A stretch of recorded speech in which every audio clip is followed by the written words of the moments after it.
Hey, Stewart's Chapel, this is Don Pierson and Don Counts, and we're at Chuck and Karen Barnes' home. We're on their back porch. This is a beautiful home. We appreciate their hospitality. This is Saturday's devotion. We're in the Gospel of John, chapter 5, verses 24 through 30. Gospel of John, chapter 5, verse 24 through 30.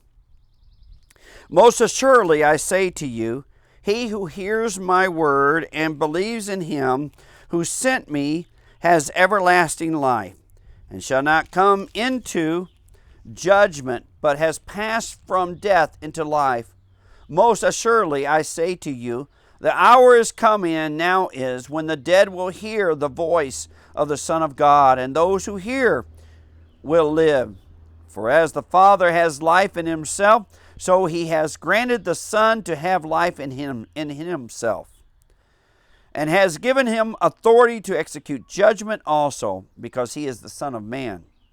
Do not marvel at this, for the hour is come in which all who are in the graves will hear his voice and come forth, those who have done good to the resurrection of life, and those who have done evil to the resurrection of condemnation. I can of myself do nothing. As I hear, I judge, and my judgment is righteous, because I do not seek my own will, but the will of the Father who sent me. I want to tell you a story of salvation that came to a man in a very strange place. We were in Belize, and I was at my home in San Ignacio. It was early in the morning. In fact, I was awake, but I was still in bed. And all of a sudden, I heard someone outside at the gate, jiggling the gate and yelling for me, Pastor, Pastor. I got up, got dressed, and I went to the door, and I looked out. I wish I could remember this man's name, but I've been trying, and I'm completely blank on the man's name. But I looked out, and I saw, standing at the gate, one of the Mayan men who lived along the river there in San Ignacio, just below San Ignacio Hotel. He lived in a thatched roof, palm leaf roof house, dirt floor, stick walls, typical Mayan home, right there on the river. The river was a dangerous place to be at this particular time. You see, cholera had hit Guatemala, and it was coming out of the rivers, was flowing down the rivers like a school of fish moving down the river. And San Ignacio was not that far from Guatemala. And sure enough, he was at the gate because one of his children had died of cholera. I opened the gate. He came in, greeted him. He told me what had happened. And I said, get in the vehicle. We'll go down and we'll get your boy. Now, he had a whole bunch of children, and I'm anticipating they had one infant, and I'm thinking this is probably the baby, the infant.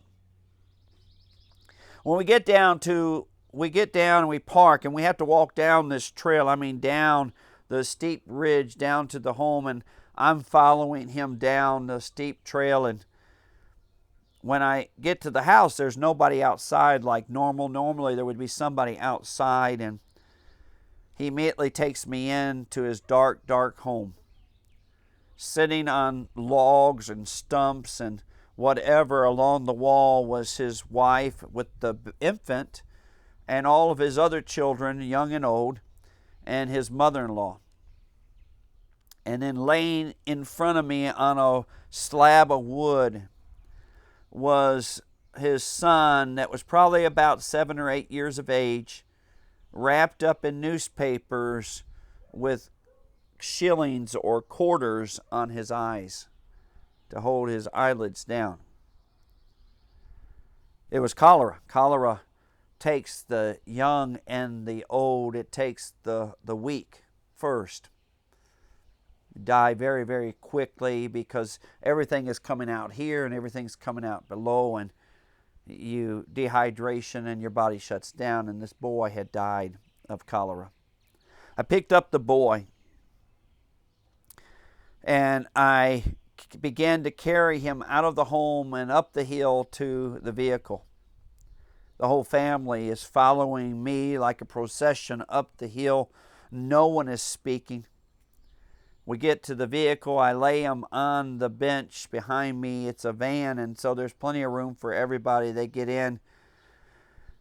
I'm going to have to take him to the hospital, even though he's dead. That's also where the morgue was been set up for the cholera. I take him there, and the doctors immediately come out, and they take everybody in. Everybody has to be tested, and so we wait. They call the police department and let them know there's been a death because of cholera, and the police officer comes, and the doctor soon comes out after we wait and informs us that just about everybody in the family has cholera except for the father and their oldest son, and of course not me. Everybody else will have to stay at the hospital. And the police officer informed me that the body has to be buried today. They don't embalm. They didn't embalm at that time, and the body needed to be buried today.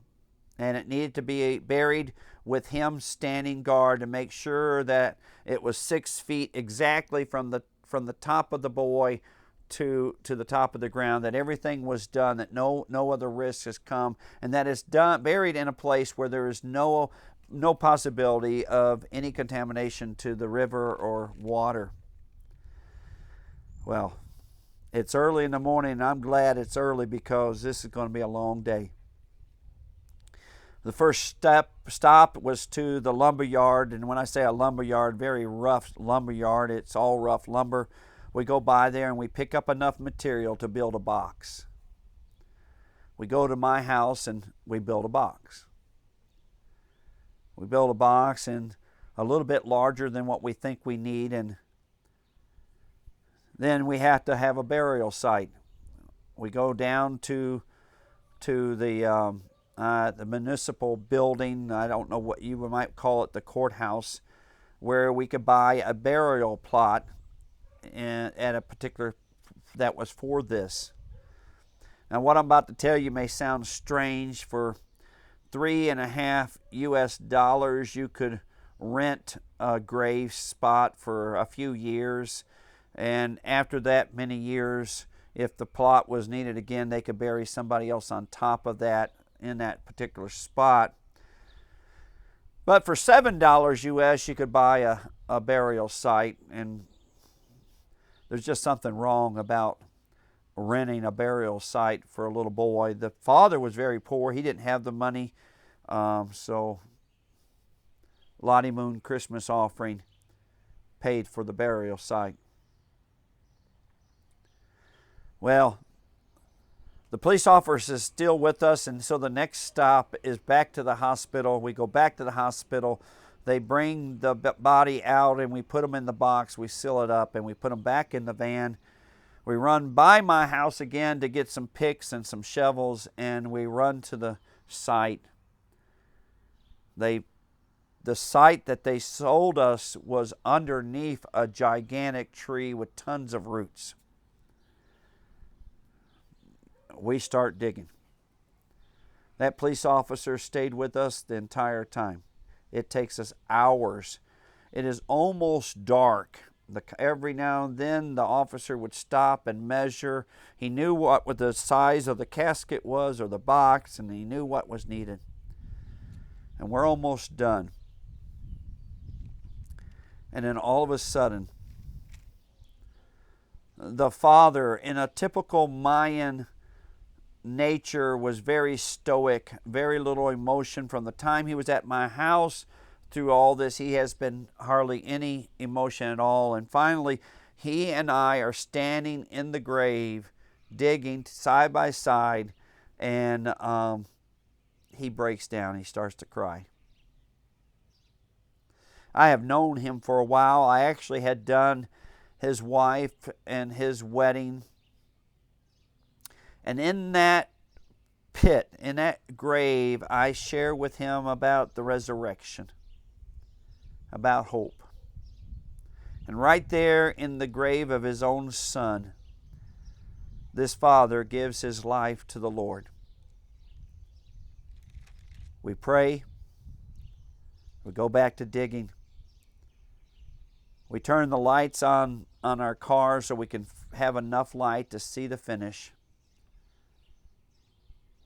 The police officer measures, and it's enough. We very lovingly and carefully lower that boy down into that hole.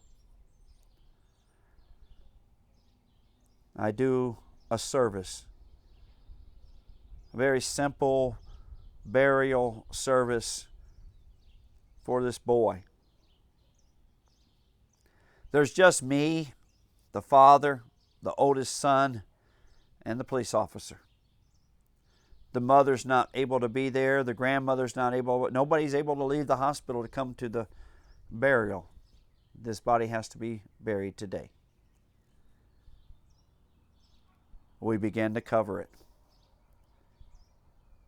It's over. But it just began for this family. You see, I don't think that they were married until after this, because I know in Belize that they would live together for a long time, which has become the norm here in the United States. But in order to be baptized, if you were living with someone, they wouldn't baptize you there. And so we had a wedding. And then shortly after, I baptized him and his wife, his oldest son. There can be incredible hope in the midst of death when you realize that Jesus is the resurrection and you give your life to him. I love you, Stewart's Chapel.